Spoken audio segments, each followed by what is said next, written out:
Estamos em plena preparação para a festa da Ascensão do Senhor e depois a festa de Pentecostes. Nós comemoramos e revivemos, em certo sentido, a vinda do Espírito Santo sobre os apóstolos e sobre a igreja. A leitura do Evangelho de hoje é um fragmento do sermão da última ceia, em que Jesus fala aos apóstolos a respeito do Espírito Santo. Sabemos que o Espírito Santo é a terceira pessoa da Santíssima Trindade, é o amor do Pai e do Filho, mas tem umas características que Jesus quer colocar para nós, para que possamos compreender melhor e acolher o Espírito Santo nas nossas almas e na igreja. O Espírito Santo é, em primeiro lugar, o Espírito de fortaleza. Jesus fala: virá um outro Consolador. Ele é o primeiro Consolador, mas virá um outro fruto da sua paixão e morte. Eu vos enviarei do Pai um outro Consolador, o Espírito de verdade, que vos ensinará todas as coisas. Em primeiro lugar, o Espírito Santo é Espírito de fortaleza. Quando o anjo anunciou a Maria, logo disse: a força do Altíssimo te cobrirá com a sua sombra. Por isso o santo que nascer de ti será chamado Filho de Deus. A força, a virtude, no sentido em latim, a força do Altíssimo te cobrirá com a sua sombra. O Espírito Santo é espírito de fortaleza e nos dá o dom da fortaleza. Para compreendermos um pouco que dom é esse, que é uma força, o nome já diz, que o Espírito Santo dá para nós podermos cumprir a vontade de Deus.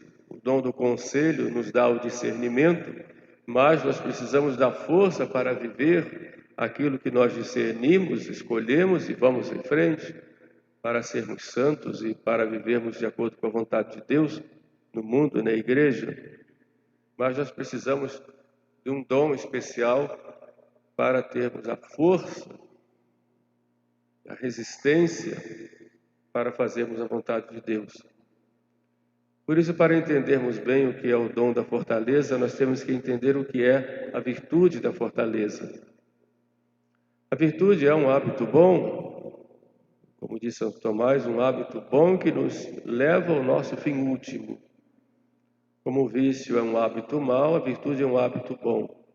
E a fortaleza é uma das 4 virtudes morais, virtudes cardeais, que nos faz com que nós procuremos resistir aos inimigos da nossa alma, para que possamos alcançar o céu, mas que também nós procuremos fazer coisas grandiosas em vista da nossa salvação. Santo Tomás coloca 2 aspectos na virtude da fortaleza. Um que ele chama de agrede e outro que se chama sustinere. O que é o sustinere? Sustinere é aquele aspecto da fortaleza que nos faz suportar com paciência e com firmeza tudo aquilo que quer nos impedir de alcançarmos o nosso fim último. Sustinere, sustentar com firmeza, sofrendo com paciência, mas com firmeza, todas aquelas investidas do demônio ou dos homens contra nós, confiantes no poder de Deus. Como diz São Paulo, se Deus é por nós, quem será contra nós? Confiantes também na força de Deus que olha a nossa fraqueza, como diz o mesmo São Paulo na segunda epístola aos Coríntios. Jesus fala para ele: é na fraqueza humana que se manifesta o poder da graça, o poder dele. Então, sustinere significa o suportar com firmeza todas aquelas investidas contrárias à nossa salvação e contrárias às verdades que nós professamos. A fortaleza dos mártires é esse sustinere. O que dá, por exemplo, aqueles mártires. Hoje, na igreja, temos muitos mártires ainda. O século XX foi o século de muitos mártires, milhões, mártires, sobretudo do comunismo, e pouco se fala disso. Mártires dos muçulmanos, ainda nós temos muitos mártires. Essa semana, precisamente ontem, estava vendo a reportagem de um bispo chinês que está sendo perseguido. Aliás, temos 4 bispos lá que estão presos unicamente por serem fiéis à igreja. E eles consideram que aqueles que são fiéis à igreja, fiéis a Roma, são representantes de forças estrangeiras. E com esse pretexto, a China, o governo chinês persegue. E ontem chega a notícia de que um bispo está sendo perseguido lá, e como não pode ter a sua igreja, ele atende as pessoas nas casas. O governo foi lá na casa de um fiel e construiu uma capelinha dentro de casa para a oração dele, até porque não podia ter igreja. Acolheu o bispo lá para rezar a missa, deu almoço e deu um quartinho para ele descansar. Só isso já foi considerado crime, dizendo o governo chinês que ele estava dando abertura para uma instituição estrangeira contrária ao governo chinês, ao Partido Comunista. E a pessoa então foi multada em mais de 12 mil euros, uma moeda equivalente lá na China. E assim tem acontecido as grandes perseguições contra os católicos chineses que querem simplesmente viver a sua fé. Nem em casa estão podendo mais. Essas coisas que nós enfrentamos lá na China, lá na África também, os muçulmanos, lá no Moçambique, por exemplo, há uma grande perseguição dos muçulmanos em nome da Jihad aos cristãos. Um bispo lá foi ameaçado de morte, o Papa o tirou de lá e o transferiu aqui para a Cachoeira do Itapemirim. Saiu de lá exatamente porque senão iria morrer. O Papa então resolveu tirá-lo, porque ele estava muito cansado, precisava ter um outro local. E assim, em diversos países. Mas o que dá força para todos esses cristãos enfrentarem essas dificuldades é o dom da fortaleza. Nós precisamos pedir muito esse dom. Cada vez mais está se exigindo dos católicos essa virtude e sustentar, viver a sua fé.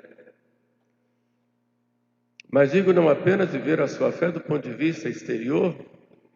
Perseguições vêm para nos prender, nos matar ou coisa do tipo, mas vivermos a nossa fé também lutando contra as ciladas do demônio, as tentações, esse ambiente hostil para a prática das virtudes. Então nós precisamos muito deste dom da fortaleza, do sustinere, sustentar. Mas São Tomás fala um outro, né? Fala o agredi, ou seja, o agredi de buscar fazer coisas grandes. Essa virtude nos leva a não ficarmos acomodados, mas queremos realmente que nosso Senhor seja conhecido, seja amado por toda parte. E aí nos entreguemos à luta para defender a fé e para irmos fazer coisas grandes. E é preciso que nós façamos isso muitas vezes. Eu disse para vocês, na vez passada, aconselhando que vocês reunissem pequenos grupos, 2 ou 3 famílias, para rezarem um terço em casa, agora no mês de maio. Espero que estejam se organizando para isso. Isso vai ser... É preciso que estreitem esses laços para que vivam mais a fé em grupo. Não sabemos o que pode acontecer no futuro, e é preciso que as famílias Fomentem esta santa amizade em torno da Eucaristia e da devoção a Nossa Senhora. Façam isso. Façam isso. Se organizem. Procurem rezar o terço. Façam isso. Sobretudo agora no mês de maio. Não se reúnam só para conversar, para passear, mas para rezar. E é claro que Nosso Senhor vai abençoar vocês. Não há agredir.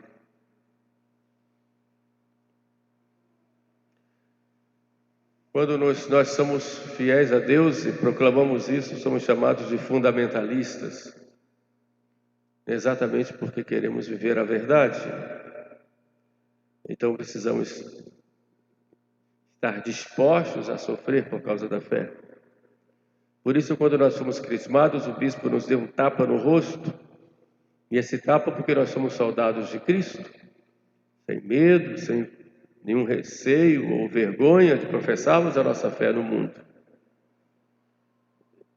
Temos que ter vocação para o martírio. E temos que nos preparar para isso. E o martírio do dia a dia, diante de tantos problemas que vamos enfrentando, e a virtude da fortaleza vai necessitar desse dom do Espírito Santo. Força do Altíssimo te cobrirá com a sua sombra. Um segundo ponto de que fala o Evangelho de hoje, Jesus promete o Espírito Santo, que é o Espírito de verdade. Ele vos ensinará toda a verdade. O Espírito Santo, ele guia a igreja desde aquela época, porque Jesus, ele não mostrou tudo. Muitas outras coisas eu tenho a vos dizer, porque não podeis compreender agora, mas o Espírito de verdade vos ensinará todas as coisas. E é exatamente isso que faz o Espírito Santo na história da igreja, ensinando através do magistério da igreja. O magistério da igreja é um magistério vivo e perene. Jesus Cristo diz: eu estou convosco todos os dias até a consumação dos séculos. Alguns acham que o magistério terminou com o Concílio Vaticano II e de lá para cá nada mais pode se crer ou confiar. Isso é errado. É dizer que Cristo não cuida da sua igreja.